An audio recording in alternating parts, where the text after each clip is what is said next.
cũng kính chào tất cả bà con cộng đồng mạng nha. Hôm nay trời mưa bão quá, bà con là gió bão nước ngập tùm lum, mình ở nhà mình cũng hết clip tải, mình cũng tìm những cái bài tân cổ hay mình đờn lại cho bà con nghe nha. Hôm nay mình sẽ đờn nguyên một bài tân cổ vô duyên là Mùa Hoa Đào nha bà con. Mùa Hoa Đào hình như không có dây đào, dây kép không rồi, không Mùa Hoa Đào không có dây đào dây kép nên mình đờn luôn nguyên một bài luôn nha bà con nghe nha.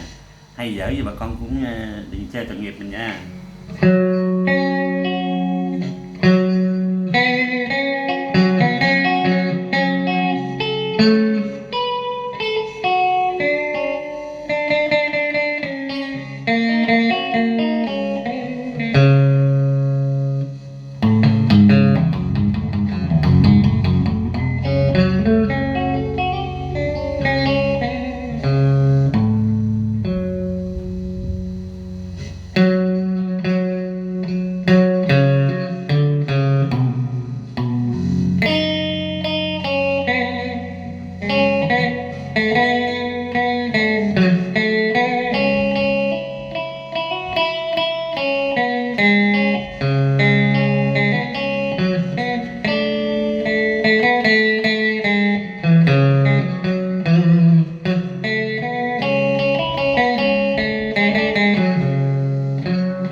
Xong cái bộ bài Mùa Hoa Đào bà con, 4 câu.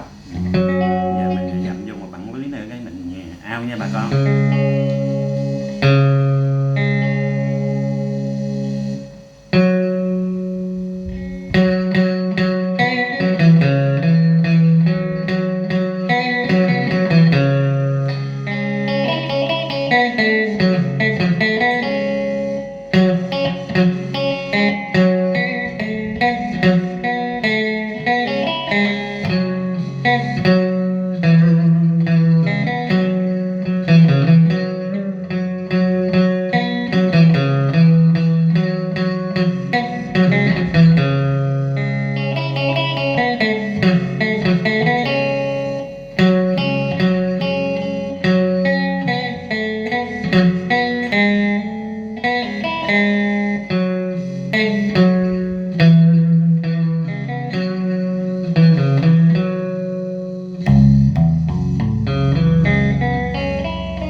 Ây, làm xong cái bài Mùa Hoa Đào nha bà con. Mùa Hoa Đào nên có ghi kép không à, với mấy bài lý về chim vô.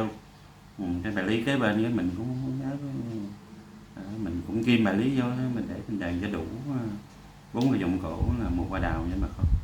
Thì hôm nay trời mưa bão quá, mình cũng ở nhà mình tìm tòi để có clip tải lên bà con xem nha. Bà con nào chưa có đăng ký nhớ ủng hộ cho mình, xin cái đăng ký ở dưới, bà con chấm cho đăng ký đỡ mình nha, mình có động lực nha bà con. Mình sẽ tìm những clip hay mình để đến bà con nghe. Thôi ngày mới cũng chúc tất cả bà con cộng đồng trong và ngoài nước vui tươi và khỏe mạnh bên người thân và gia đình nha. Mình cũng tạm dừng video đây, mình hẹn bà con video sau nha, mấy bye bà con, chào.